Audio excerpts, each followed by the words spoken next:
Lena is with us in Columbia, South Carolina. Welcome to the Dave Ramsey Show, Lena. Hi, thanks for having me. Sure, what's up? Well, I just wanted to get your advice. I have a parent who is financially irresponsible.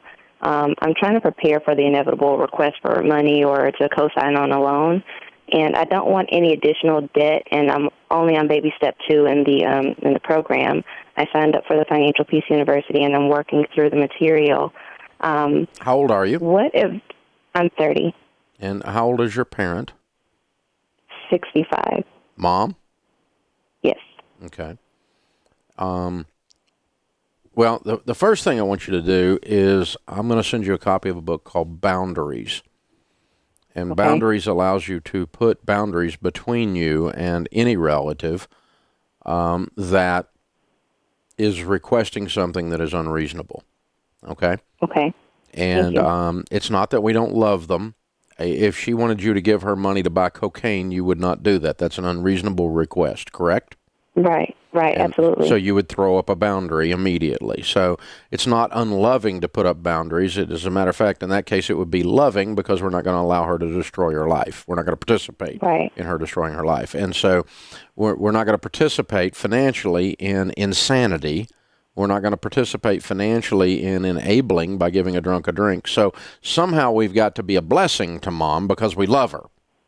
Right. And that's what boundaries will help you grasp, because the father or the daughter-mother relationship is one of the most difficult to say no to, because moms in this scenario are often travel agents for guilt trips. Absolutely. She will sign you up for a guilt trip. They are good at it. And they don't mean to be. It's just how they function, you know. So anyway, so let's lay down a couple of boundaries. Number one is if she were to call to ask you to co-sign, the answer is simply no. Now, the way I would answer her is, Mom, you know, I know you've been doing stuff this way your whole life, and I've been going through a financial class, and I've decided I don't borrow money anymore, and so that means I can't sign on any notes anymore because I don't borrow money for anything ever. Well, that's crazy. I know you think that, Mom. I understand that, but I don't borrow money anymore, so I will be unable to co-sign. I just can't. And the answer is simply no. You cannot, because co-signing 100% of the time is a stupid idea. Because it's you're going to get yourself in a problem. Okay, now, do we want to help her with some money? Possibly. If it takes her down a path that causes her to win. Okay? And she's 65 years old. Does she have an income? Does she work? No. Okay, she's on disability. She lives on her disability. Okay, so we have a fixed income. And that's a tight income to start with. But then on top of that, it gets tighter because she is disorganized and misbehaves with it. Right. Okay. So probably help her to go through the financial peace class. You think? Okay. As an example. If she's willing. Yeah. If she's willing, yes. Well, I wouldn't be willing to give her money if she wasn't willing, and I'll pay for her to go through if I was her son. Mm-hmm. Okay. And so it would sound like, Mom, you know what? I can probably help you with this bill. And if you need, you need $200 to pay this bill, I can do that. I'll help you, okay? But the only way I'm going to help you is if you go and learn some of this stuff I've been learning. And so, because I'm worried about you, Mom, and I want you to be good with money, and I want you to have fun again. And you haven't had fun with money in a long time, Mom, and I really want you to win. And I just love you so much, and so I'm going to pay for this, and I'm going to give you the $200. But I'm not going to give you the $200 if you don't promise to go to the class, because I want good things for you. See that now? If she gets mad at that, then she's got other issues, doesn't she? Absolutely. And she might have other issues. Because sometimes people don't like that, But I'm unwilling to give a drunk a drink. I am willing to help them to win long term. I'm unwilling to participate in her continued misbehavior with money by just giving her money and bailing her out, because that doesn't change her habits. We've got to change her habits with some new information, and that means going to class. And that's good, because she's only 65. She could live 30 years. Right. And that 30 years on a disability income, you got to really watch what you're doing.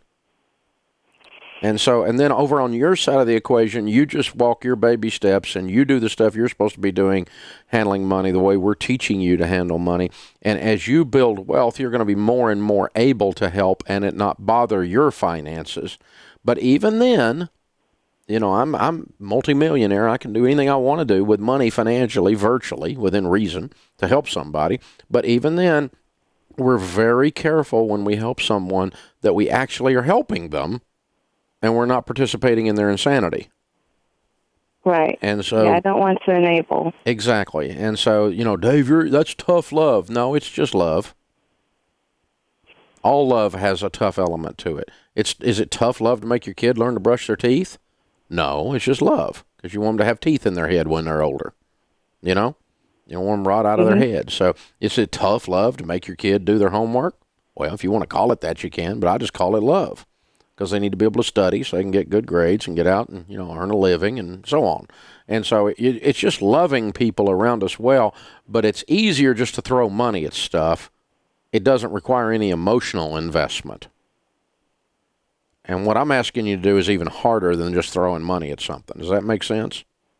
That does, and I want to help her, and I want to see her succeed. There you go. I don't want to see her struggling, but at the same time, you know, I want to avoid the guilt trip. So I think that that response, I think that's very reasonable, and that's the approach that I'll take. It is, and if she responds poorly to it, it might be temporary. It might be she may throw a little hissy fit, see if it'll push you over the edge.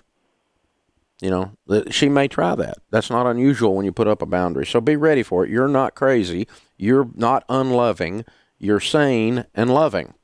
And that's what I'm telling you, and that's what the book Boundaries will remind you of. So hold on, Kelly will pick up. We'll send you a copy of that. So many people, like almost every one of us listening, deal with something like this at some point in your life. You have someone, a friend, a relative, or whatever, that is inappropriate in their approach to help that they're soliciting. And, man, I have made some people mad. I had a guy drop in here one time and at the front desk, a stranger off the street, and he said, I need to see Dave Ramsey. God told me this morning that Dave was going to give me a new van for my family. And they called me. I went out front. I sat down and talked to him, and he said, God told me that you were going to give me a van. And I said, no, he didn't.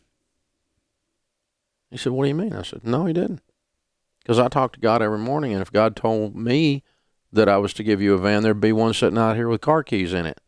And he didn't tell me. And so that's not God you're talking to. That's last night's pizza, or you're a manipulative twerp. I'm not sure which it is, but you've got a problem on your spiritual hearing, because God did not tell me to buy you a van, and so guess what? You're not getting a van today. He was angry. I'm not a real Christian. Dave Ramsey's not a real Christian. Can you imagine him saying that to me? Isn't it? I hurt my little feelings for about not at all. Because I knew that's what was coming. I mean, of all the dad blame gall to walk into a place and say, God told me, as if he's the only one that talks to God. I mean, some people's kids. I mean, unbelievable. But when you set boundaries with people that have inappropriate boundaries, sometimes you get an angry response, don't you? Because you're just supposed to bow down because they said so. Because I said so.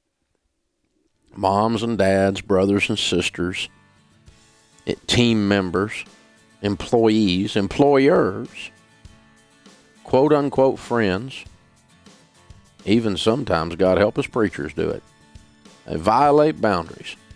And that's why Henry Cloud sold about 8 million of those boundaries books right there. There's a bunch of folk that need them. This is the Dave Ramsey Show.